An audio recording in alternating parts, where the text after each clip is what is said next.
y les pido que abran sus Biblias conmigo en el Evangelio de Juan, el capítulo 1, versículos del 19 al 28. Evangelio de Juan, capítulo 1, versículo 19 al 28. Terminamos el prólogo. Ahora vamos a la parte histórica. No tiene menos importancia, pero la introducción fue gloriosa. Nos muestra con todo esplendor a el verbo. Nos lleva al principio de la creación. Él es la luz, Él es el creador de todo. Él es la luz, la vida. Él es el que está lleno de gracia y de verdad. Y entonces ahora vamos al testimonio, a la historia. Esa es la palabra del Señor. La hierba se seca, la flor se marchita. La palabra del Dios nuestro permanece para siempre. Este es el testimonio de Juan. Cuando los judíos enviaron de Jerusalén sacerdotes y levitas para que le preguntasen, ¿tú quién eres? Confesó y no negó, sino confesó, yo no soy el Cristo. Y le preguntaron, ¿qué pues? ¿Eres tú Elías? Dijo, no soy. ¿Eres tú el profeta? Y respondió, no. Le dijeron, pues ¿quién eres? Para que demos respuesta a los que nos enviaron. ¿Qué dices de ti mismo? Dijo, yo soy la voz de uno que clama en el desierto, enderezad el camino del Señor, como dijo el profeta Isaías. Y los que habían sido enviados eran de los fariseos. Y le preguntaron y le dijeron, entonces, ¿por qué bautizas si tú no eres el Cristo, ni Elías, ni el profeta? Juan le respondió diciendo, yo bautizo con agua, mas en medio de ustedes está uno a quien ustedes no conocen. Ese es el que viene después de mí, el que es antes de mí, del cual yo no soy digno de desatar la correa del calzado. Estas cosas sucedieron en Betábara, al otro lado del Jordán, donde Juan estaba bautizando. Que Dios bendiga su palabra y que su Espíritu Santo nos ayude a entenderla y aplicarla a nuestros corazones.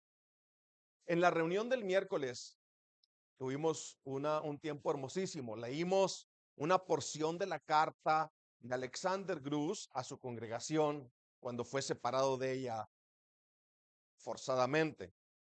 Y él escribe a esta congregación y les dice, aunque deje de ser su pastor y ya no sea su maestro, no puedo dejar de ser su verdadero, aunque débil e indigno y tal vez despreciado amigo.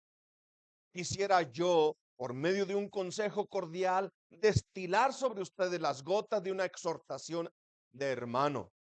Y como el hierro afila al hierro, así ustedes y sus afectos me amonestan. Permítanme, dice Alexander, pues que según se ofrezca la ocasión, de vez en cuando, por algún deseo de vuestro bienestar, os suplique por todas las ternuras, todos los afectos, que crezcan a la vista y el sentido de su pecado. Sean sensibles a su pecado, no endurezcan sus corazones, humillen sus almas, manténganse contritos, mantengan tierna su conciencia, entiendan y cumplan. Entender y contemplar la miseria endulza la misericordia. Sigue diciendo, manténganse sensibles a su pecado, trabajen en conocer sus impurezas. No se dejen engañar por la perversión de su propio corazón. Mis amados hermanos, vivimos días extraños, vivimos días con tendencias peligrosas dentro de la iglesia, como aquellos que raramente están en una iglesia local por andar de conferencia en conferencia, No alcanzan a ver el peligro al que se exponen y piensan de sí mismos demasiado alto. No están constantemente rodeados de los miembros de su iglesia local. Y eso, más que una bendición, es una maldición. No tener una iglesia local donde te corrijan y te alienten, te instruyan y te exhorten. La tendencia peligrosa de la promoción personal y el desprecio por la institución, como la dejó el Señor, abunda. Lo que llamamos ahora el predicador famoso. En otros consejos, el pastor Alexander Cruz le dice a su congregación: manténganse humildes, y les pide que mediten en su corazón y mantengan su corazón tierno. Pero les cuenta la historia de aquel que tuvo una visión, y tuvo una visión de las tribulaciones del creyente y de los dardos y las trampas del enemigo que le pone todos los días constantemente. Y en esta visión clama angustiado: ¿quién podrá ser librado? ¿Quién cruzará? Y la respuesta es: el humilde y el que se humilla, ese atravesará. No finjan su amor a Dios, no finjan su amor a su verdad, no finjan su amor a sus hijos. Cuiden sus pasos. Cada movimiento, dice Alexander, cada movimiento que haces, o es más cerca del cielo o es más cerca del infierno. Cada movimiento te lleva en una o en otra dirección. Todas tus labores, dice el pastor Alexander, son temporales, pero el pago y la recompensa por ellas son eternas. Vivimos días extraños, vivimos días peligrosos, personajes que han asaltado las frases como teología reformada o las doctrinas de la gracia, pero las han convertido en una promoción de sí mismos y no de Cristo. Qué fácil pudo haber sido para Juan, con un ministerio tan próspero, tomar para sí la gloria que le pertenecía solamente a Cristo.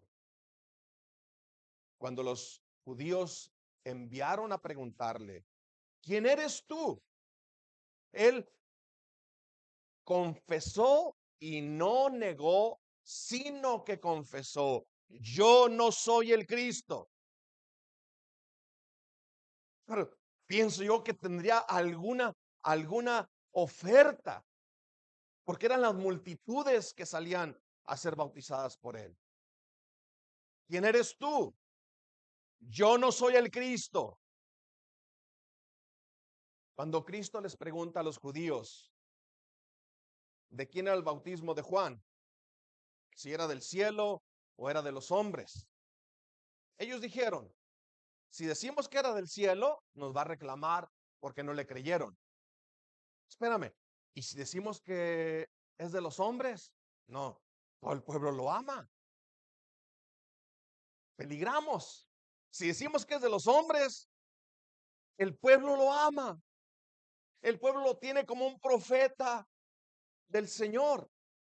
Juan tenía la admiración de las multitudes de su propio pueblo, pero nunca cayó en el pecado del que hoy, el que hoy opera en los círculos reformados: la promoción personal.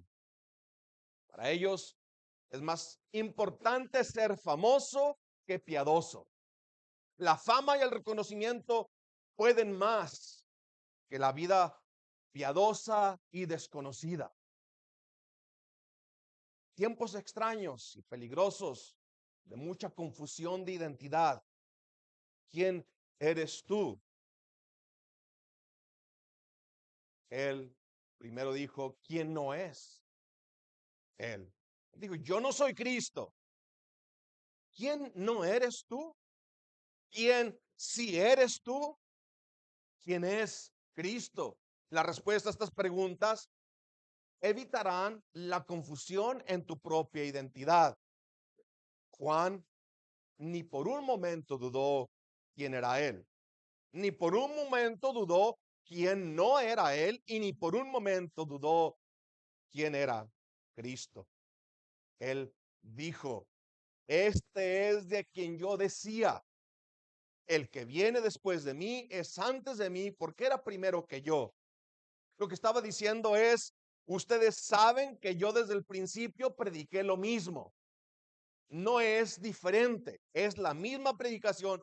Ese es el que dije yo desde el principio. El que viene después de mí es antes de mí porque era primero que yo.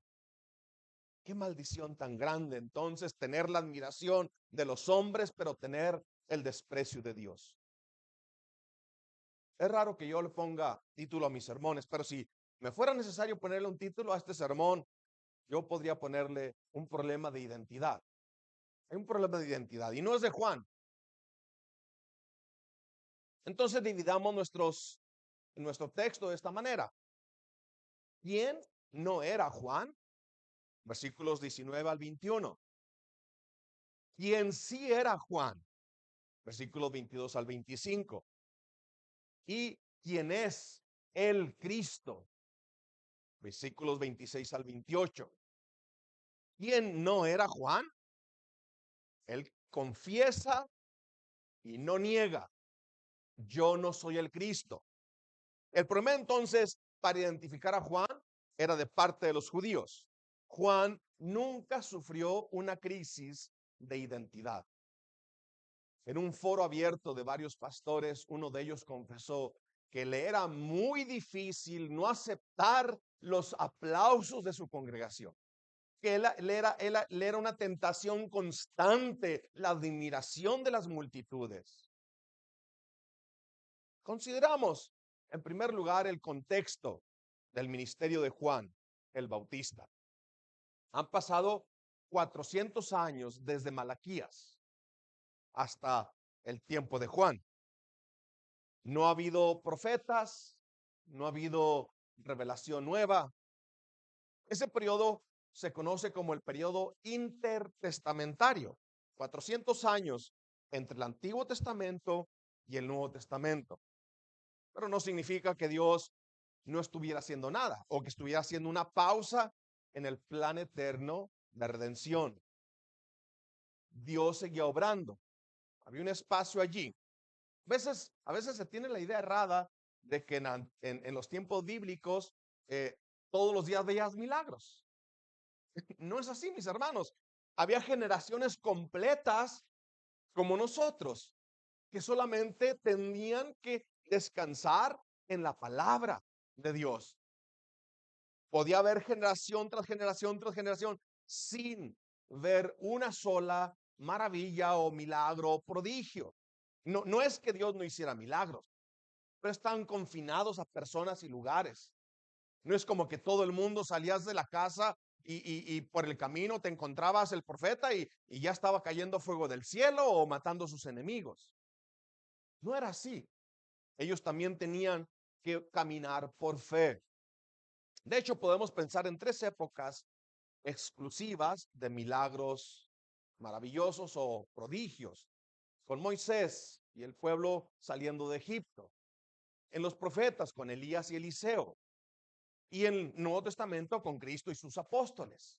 Pero de allí en fuera, de ahí más para allá, no vemos esta clase de milagros como que a cada esquina te topabas a un profeta haciendo maravillas. En el mundo, en el tiempo de Juan, está el Imperio Romano gobernando. Israel no es soberano, la nación está bajo el gobierno de otro pueblo. Y la pregunta entonces será, ¿se ha olvidado el Señor de su pueblo? ¿Se ha olvidado de sus promesas? ¿Los ha desechado para siempre? No hay rey, no hay profeta y el sacerdocio está corrompido.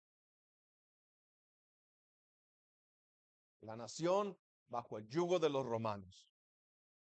Gálatas 4:4.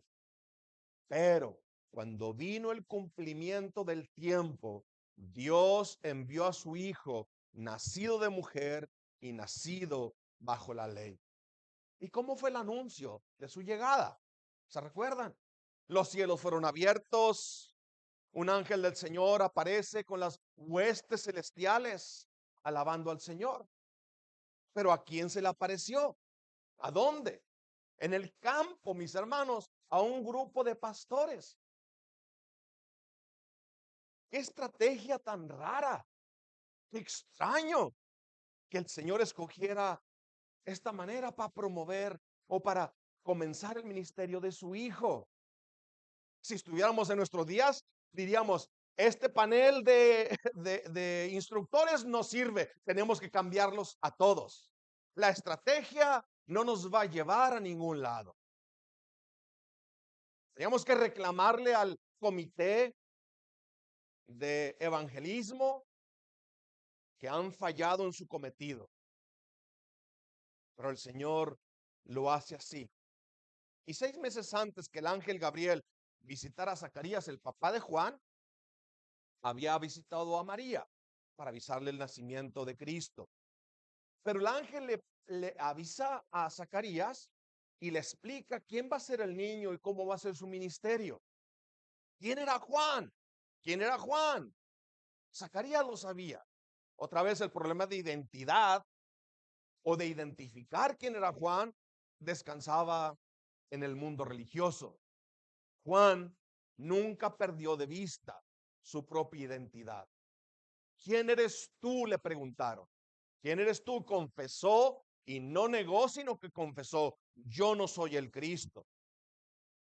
Pero el ángel le dice a su papá, tendrás gozo y alegría y muchos se regocijarán de su nacimiento porque será grande delante de Dios. De hecho, Cristo dice que no hay otro profeta más grande que Juan el Bautista, el último profeta del Antiguo Testamento.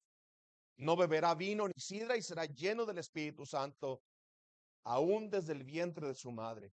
Desde el vientre de su madre será capacitado para la misión que el Señor le ha encomendado. Y hará que muchos de los hijos de Israel se conviertan al Señor, Dios de ellos.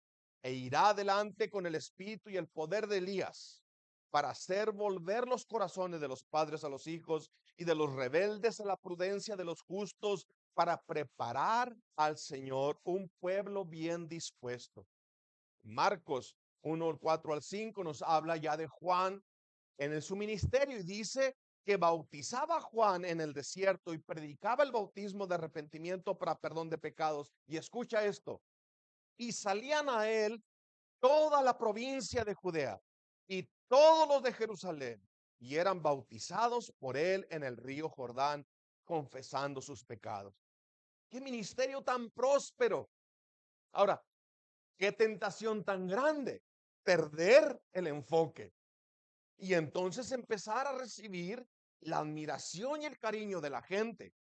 ¿Quién eres tú? ¿Quién eres tú?, le preguntaron. Y él nunca dudó por un momento quién era él.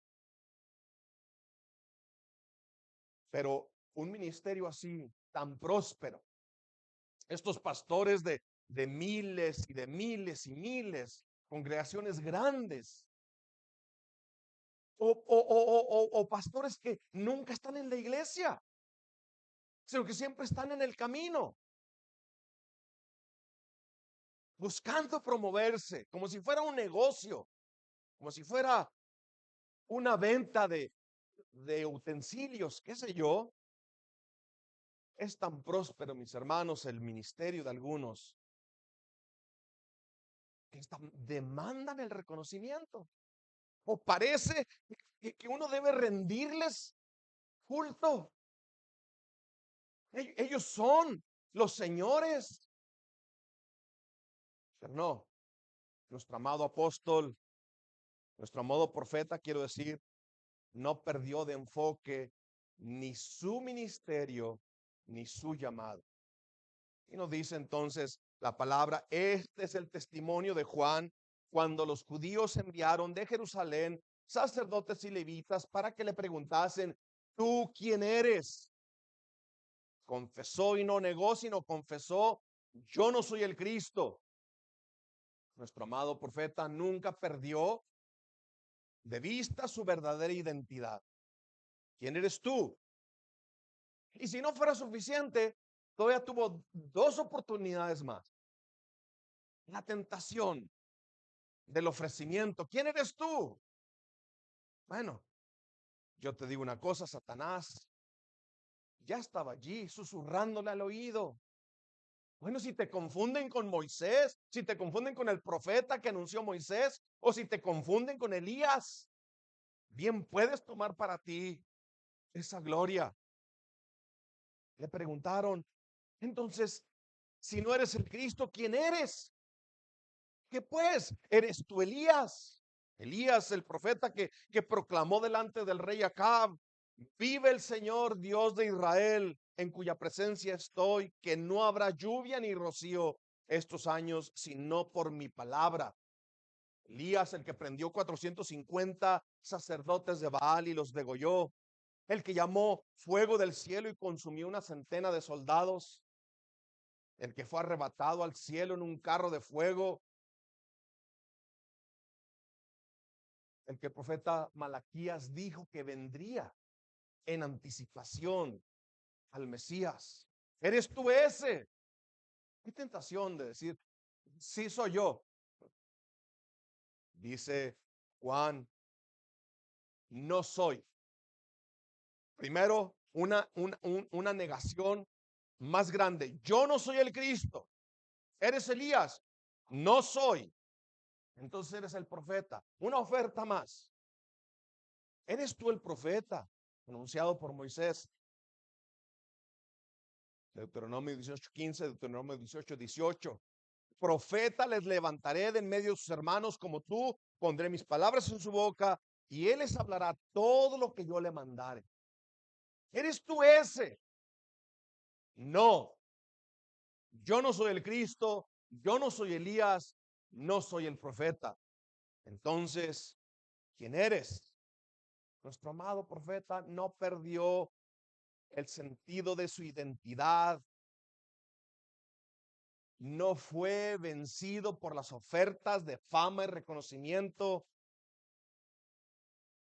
Déjeme decírselo más claro. Él, Juan el Bautista, está diciendo con todas las palabras, yo no soy Dios. ¿Quién eres tú? ¿Sabes tu identidad? Yo te lo voy a decir. Tú tampoco eres Dios. Tú no eres Dios. Y si tú no eres Dios, entonces eres criatura. Y como criatura tienes limitaciones. Tu vida está limitada al espacio y al tiempo. Y sin Cristo, tu vida está limitada al deseo de tu voluntad. Y tu voluntad está esclavizada al pecado y la corrupción. Y si estás en Cristo, tu vida está gloriosamente limitada al servicio y adoración de aquel que te compró por precio. ¿Quién no era Juan? Juan no era ni Cristo, ni Elías, ni el profeta. Y tú tampoco. ¿Quién sí era Juan? Juan, en el versículo 22 y 23 del capítulo 1 dice, entonces le dijeron, si no eres Cristo, ni el profeta, ni Elías, entonces, ¿quién eres? Para que demos respuesta a los que nos enviaron. ¿Qué dices de ti mismo? Y él dijo, yo soy la voz de uno que clama en el desierto, enderecen el camino del Señor, como dijo el profeta Isaías. ¿Quién no era Juan? La luz. ¿Quién sí era Juan? El que fue enviado por Dios para que diese testimonio de la luz. Y el profeta cita al profeta Isaías en 43. En esta profecía de Isaías 43 está en la mitad del libro. 200 años antes de la cautividad, Isaías escribe y le dice al pueblo, van a ser castigados. Va a venir un pueblo y los va a llevar cautivos, pero yo también los voy a liberar. Es decir, es como que va a purgar el pueblo. lo va a limpiar, va a sacarlos de allá todos y luego regresa un remanente. A este remanente, Isaías del 40 para adelante le da muchas promesas. Pero allí en el capítulo 40 de Isaías, el que está citando Juan, dice así, Isaías 40 del 3 al 10, tengo que leérselo todo. Y usted va a entender cuál es el ministerio de Juan. ¿Quién eres tú? Sin Cristo, eres un esclavo del pecado. ¿Quién eres tú? Con Cristo, eres un esclavo de Jesucristo. Esa es la libertad de los hijos de Dios, que más adelante haremos una aplicación hermosísima. Dice Isaías 40 del 3 al 10, voz que clama en el desierto, preparen el camino al Señor, a Jehová, enderecen calzada en la soledad a nuestro Dios, todo valle se alzado y bájese todo monte y collado, lo torcido se enderece y lo áspero se allane, y se manifestará la gloria de Jehová, y toda carne juntamente la verá, porque la boca de Jehová ha hablado. Voz que decía, da voces. Y yo respondí, ¿qué tengo que decir a voces? Que toda carne es hierba y toda su gloria como flor del campo. La hierba se seca, la flor se marchita, porque el viento de Jehová sopló en ella. Ciertamente como hierba es el pueblo, sécase la hierba, marchítase la flor, mas la palabra del Dios nuestro permanece para siempre. Súbete sobre un monte alto, anunciadora de Sión. Levanta fuertemente tu voz, anunciadora de Jerusalén. Levántala, no temas. Di a las ciudades de Judá, ved aquí vuestro Dios. Este es el Señor. He aquí que Jehová el Señor vendrá con poder y su brazo señoreará.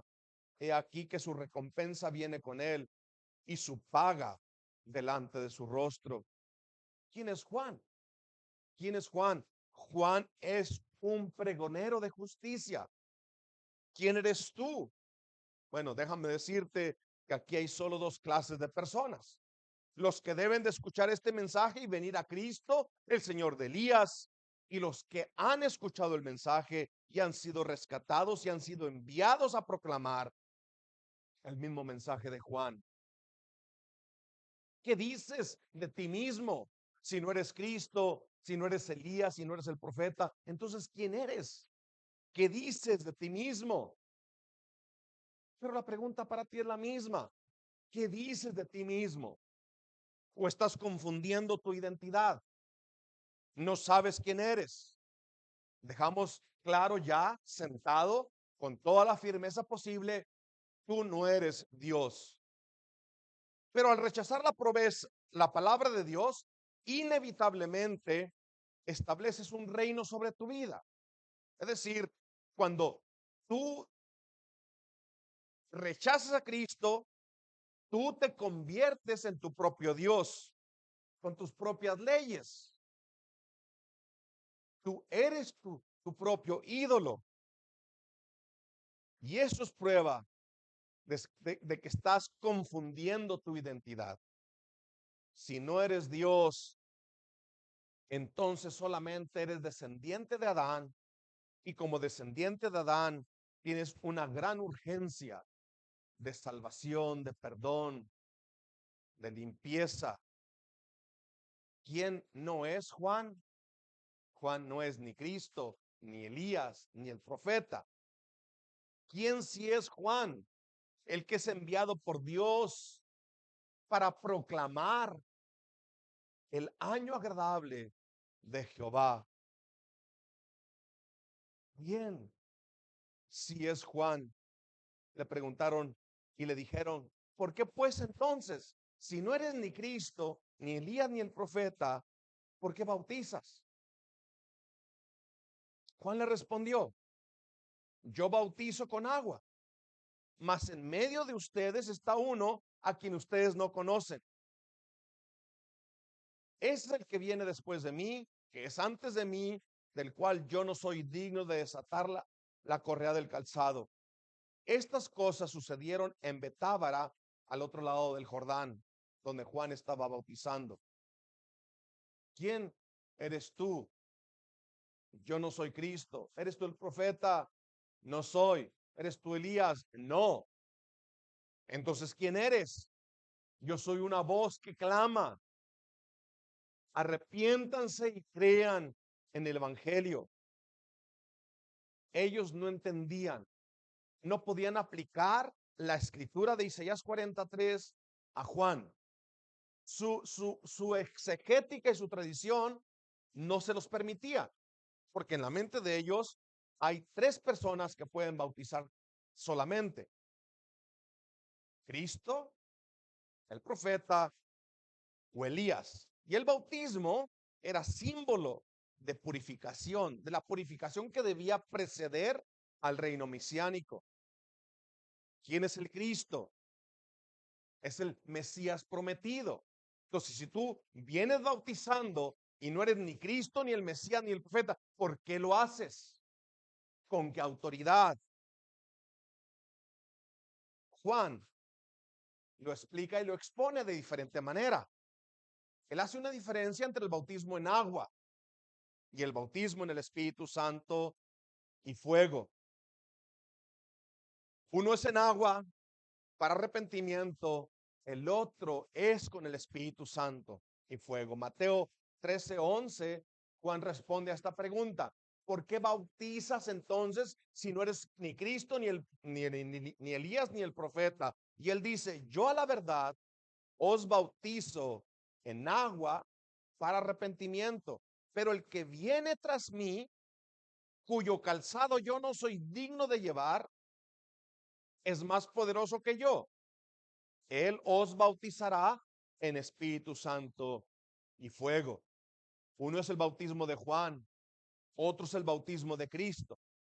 Él les dice: el Mesías, este que bautiza con Espíritu Santo y fuego, ya está entre nosotros, ya está entre ustedes, pero no lo conocen. Ahora lo que tienen que hacer es aprender a conocerlo, porque yo nunca, el profeta, yo siempre les dije que el que viene después de mí, que es antes de mí, era primero que yo. A este no soy digno de desatar el calzado de sus pies. ¿Por qué el bautismo del Espíritu Santo? ¿O qué significa el bautismo del Espíritu Santo? El bautismo del Espíritu Santo es vida nueva. Es sacarte de las tinieblas y traerte a la luz. Es sacarte del poder de Satanás y traerte al reino de su amado Hijo. Así que el bautismo de Juan solo puede preparar tu corazón, solamente puede hacer una figura de lo que es el arrepentimiento. Pero el bautismo de Cristo es vida nueva. Cuando él dice entonces: el que viene después de mí es antes de mí porque era primero que yo, Juan está estableciendo que este Mesías es Dios, el Verbo hecho carne. Viene después de mí, es antes de mí y está en medio de ustedes, pero ustedes no lo conocen. A este es al que hay que conocer. Él es el Cristo, él es el profeta y él es el Señor de Elías, del cual no soy digno de desatar la correa del calzado. ¿Quién sí era Cristo? ¿Quién no era Juan? Ni Cristo, ni Elías, ni el profeta. ¿Quién sí era Juan? Un pregonero de justicia. ¿Quién sí es Cristo? El que bautiza con Espíritu Santo y fuego, del cual Juan no es digno de desatar la correa de su calzado. Y esto de desatar la correa del calzado, cuando llegaba a la casa los viajeros, es el trabajo de un esclavo. Lavar los pies, desatar el calzado, es el trabajo de un esclavo. Así que, ¿qué está diciendo Juan? El que está en medio de ustedes que no conocen, a ese que ustedes no conocen, que bautiza con Espíritu Santo y fuego, no soy digno, no tengo el privilegio de servirlo como un esclavo. No me alcanza la dignidad para que me tome y pueda servirlo como un esclavo. ¡Qué maravilla! ¡Qué maravilla! Bienaventurados los que sirven a este Señor glorioso, todopoderoso, omnipotente, que transforma, que da vida, que es la fuente de la vida, que es la luz, que es la gracia, que es la verdad. ¡Qué maravilla poder ser llamados siervos de Cristo! Otra vez, aquí, en este saloncito pequeño, solamente hay dos clases de esclavos, dos clases de personas, todos esclavos. Unos esclavos del pecado, otros esclavos de Jesucristo. ¿Quién eres tú? ¿Tienes problemas para identificarte? ¿Eres esclavo de Jesucristo o sigues esclavizado a la corrupción de tu corazón? Gloriosa esclavitud de tan glorioso y bondadoso Señor. Esclavos libres, libres de la esclavitud del pecado, para adorar, para amar aquel del cual Juan anuncia: el que viene después de mí es antes de mí, porque era primero que yo. Pero ¿dónde está? ¿Dónde está entonces este que bautiza con Espíritu Santo y fuego? Un fuego que consume a unos para destrucción y un fuego que purifica a otros para santidad. Y Mateo 3:12 concluye y dice: su aventador está en su mano. Este que está en medio de ustedes, que no conocen todavía, viene después de mí, pero era antes que yo. Este tiene su aventador en su mano y limpiará su era y recogerá su trigo en el granero y quemará la paja en fuego que nunca se apagará. ¿Dónde está? ¿Quién es? Bueno, Juan lo declara abiertamente, pero si usted quiere saber quién es, venga la semana que entra. El día del Señor veremos nosotros con gran anticipación a este glorioso Señor que bautiza con Espíritu Santo y fuego. Vamos a orar.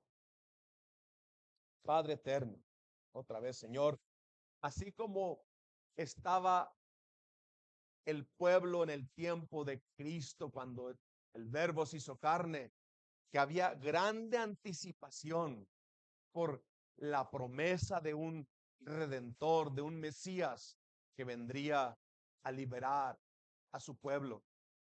Así nosotros, con mucha expectativa, esperamos tu regreso. El mundo se ha cansado de esperar. El mundo se burla y nos reclama: ¿dónde está la promesa? Pero nosotros, Señor, por fe, porque has sido real en nuestros corazones, porque tu palabra ha quebrantado y ha restaurado nuestra mente, esperamos tu regreso con mucho amor, con mucha expectativa, con mucha esperanza, con mucha seguridad. Y cuando tú regresas, entonces diremos: completamente redimidos del pecado que nos agobiaba, del pecado que nos entristecía, que nos atribulaba, el pecado que nos mantenía humillados, y serás tú el que limpie toda lágrima de cada uno y nos darás la bienvenida, Señor, y por fin estaremos completamente libres y tendremos el poder para no pecar y no tendremos la capacidad para volver a pecar. Día glorioso, día glorioso. Ahora, Señor, muéstranos a tu Hijo y que no olvidemos nuestra identidad. ¿Quiénes somos nosotros? ¿Quién eres tú? ¿Y quién no somos nosotros? No permitas que caigamos en el engaño en el que estamos viendo que cae uno tras otro, aún aquellos que estimábamos. como fuertes, han caído, Señor, en el engaño, la falsedad de promoverse, de la fama, del reconocimiento, y han descuidado la vida piadosa dentro de una congregación pequeña que te teme, que te alaba y que te adora, donde cada uno con mucho temor se cuidan unos a otros para que tu nombre no sea blasfemado. Ten compasión, Padre, de tus hijos que han caído en pecado, y da sabiduría a tu iglesia para restaurarlos y sostenerlos si es que se han arrepentido realmente. Rogamos pues por esta congregación pequeña, Padre, que no perdamos nuestra identidad y no perdamos de vista el llamado que nos has hecho a proclamar a Cristo Jesús maravillosamente glorificado, Salvador precioso, con promesas preciosísimas. Rogamos pues todo esto en el nombre de tu Hijo amado, Cristo Jesús. Amén.